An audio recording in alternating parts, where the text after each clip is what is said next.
everyone, and welcome to today's video, which is an ELA lesson on how to write your own short story.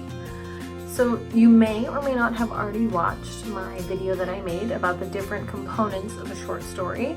So if you haven't, that's all right. I'm going to review the main concepts of that video. So there are 5 main elements of a short story that you're going to need to have if you're writing your own.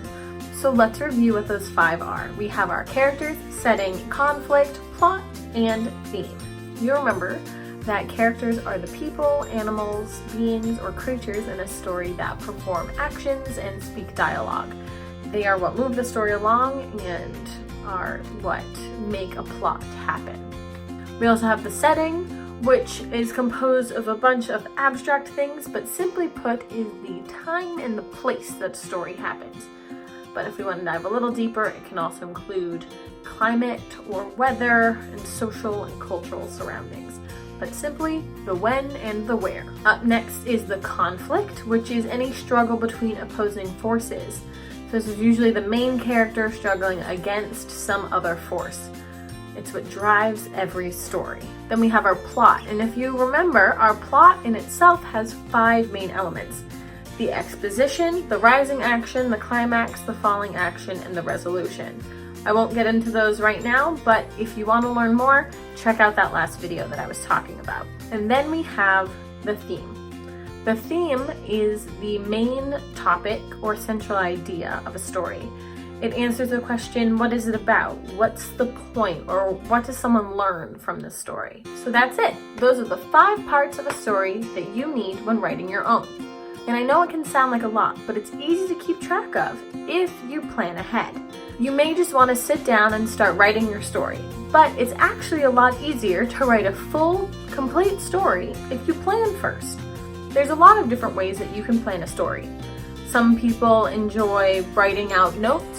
Some like to do a word map and just sort of jot down general ideas in a whole slew on a piece of paper. Other people like to write really detailed outlines of this is what happens in chapter 1, this is what will happen in chapter 2. But if we're just writing a short story, we don't need all of that information. We just need these general 5 points. What's going to happen, who are the people, what's the setting, what's the conflict, and what are we going to learn?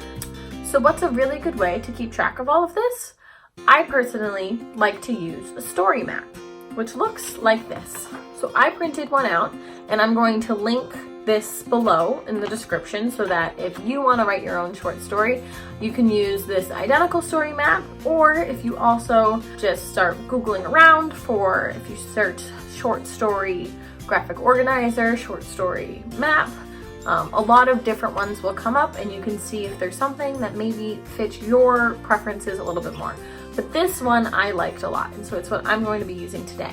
You may notice that my story map is blank, and that's because I'm going to be filling it out in this video, showing you all how simple and easy it is to use, how great it is to organize your thoughts, and also how you can get really creative using one of these organizers. So let's begin. You'll notice that the first thing it says is author. So I'm going to start by writing my name, the genre. I think I'm going to write a fiction story today. There are 2 aspects that I like to think about when I write. You want to, 1, write using your creativity. So I know all of you, and I know that you all are very creative people. And you can think of the most wacky, insane ideas, and you all could create really awesome short stories. But also, another great thing to think about is to draw inspiration from real life. So you want to create characters and settings that you may know a little bit about. So that way, when it comes to describing them, you know enough about what these people and places may look like that you can write a really good story. So who is our character here? So I've decided that the character in my story is going to be a 16-year-old girl who is a camp counselor, and her name is Macy.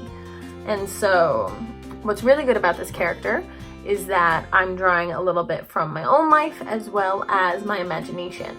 And so those are combining those 2 elements that I was talking about before. So I am a teenage girl. I can write about what that's like, and I'll understand who that character is, what their motivations are going to be, what they may act like in different situations. But I've never been a camp counselor before, so that will use my imagination and will make for a fun story and a good exercise when writing this short story. So now that I have my character, I already know a little bit about the setting because I know she's a camp counselor. So I know that this is going to be happening at a summer camp. And I've decided that this summer camp is going to be in the woods in Maine, let's say. But if we want to give it a little bit more of a setting, we can just say it's present time. So now the conflict. So what happens to Macy during her time at camp? I've decided that the conflict for the story will be that my character Macy is trying to get the promotion for next summer. They're going to be announcing who the next senior camp counselor is, and she has to beat out the rest of the camp counselors for the position. And so that leads us to the next section of the story map, which is the major events. And so the story map that I showed you all has space for 5 major events. Now, depending on the size of your story, you can use all 5, you don't have to. I think I'm just going to use 3 today, but it's up to you. The 3 events that I came up with were that first, Macy loses the first test of who's going to become the next senior camp counselor, which is a swimming contest. And she loses to this other camp counselor named Brett. The next major event that I came up with is that Macy passes her CPR certification, but Brett, her biggest competition for the spot, does not. And the third major event that I came up with for my short story is that Macy has a bonfire with her campers. And so you can see that all of these major events are related to the conflict. So they're all about Macy's time at camp. They're all about her trying to work for this new promotion. And they're all leading up to the climax. If you can all remember, this is the peak of the story. This is the major event in which the character faces an enemy or a fear or a challenge. And so the climax of my story is that Macy has an interview with her supervisor to decide whether or not she will become the next senior camp counselor. And so next on the story map, as you can see, is the resolution. And so the resolution that I came up with is that Macy gets the promotion. And that leads us to the theme. And so the theme you may not explicitly write in your story, but it's a good thing to write down and keep in mind as you're writing.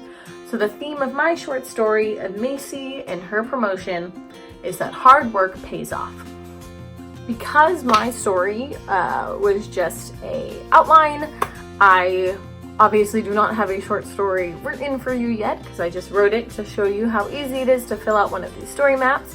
But I want to share with you a short story, so I am going to be reading for you today The Broken Lamp by Andrew Frinkle.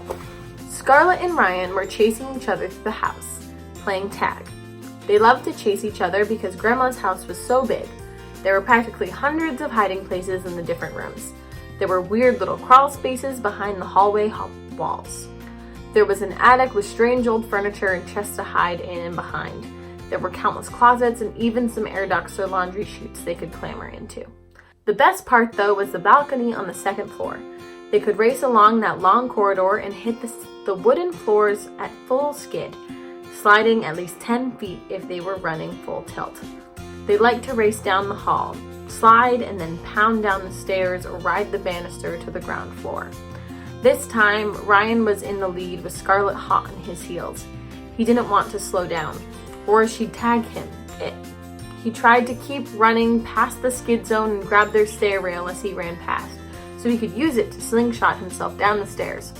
Instead, he stumbled and fell into a roll. Ryan tumbled down the first few steps, hitting the console table at the first landing. An antique lamp rocked precariously above him, and he was too dazed by his fall to reach out and steady it. Crash! It fell right beside him, and a shout went from the living room. "What have you kids broken now?" Grandmother hollered anxiously. Nothing," Ryan lied. Scarlett's eyes were wide with horror as she looked down at her brother, sprawled out with chips of fine antique lamp dusted all over him. "A lamp? Not my collector's edition lamp," Grandmother gasped. They could almost hear her old bones creak as she levered herself out of her recliner and made a run for the stairway. "No," she howled, seeing the destruction. "Grandma, I'm sorry," Ryan offered weakly. Grandma's face twisted in anger. "You better be, because I'm going to take that out of your hide," she waved her cane threateningly. "Maybe we can make it up to you. We could clean and do yard work," Scarlett offered. Grandma's gaze softened, and she nodded, and after some thought, said, "Start with cutting the lawn, and then dust everything in the house, and we'll see what's left after that." Scarlett and Ryan both thought they were getting off easy, but they didn't know Grandma had only paid $20 for that lamp a few years ago. It was hardly an antique. She chuckled to herself as the kids cleaned her house. That would teach them to behave. So that was The Broken Lamp by Andrew Frinkle, a great example of a short story. So I'm not going to go through all the different aspects of it right now, but if you want an extra challenge, listen to it again and see if you can pick out the 5 main components of that story and use it as inspiration when writing your own. So that is all for today's video, everyone. Thank you for joining me. Just to review, we were able to review the 5 main components of a story. We also looked into the need for and the reasons why we plan before we write, and you learned how to write your own short story. So I hope you all start to write your own, and if you do, send them over to Paraclete, and maybe Miss Molly can send them my way. I would love to hear what you guys all have to write. That'd be great. So get writing and get creative.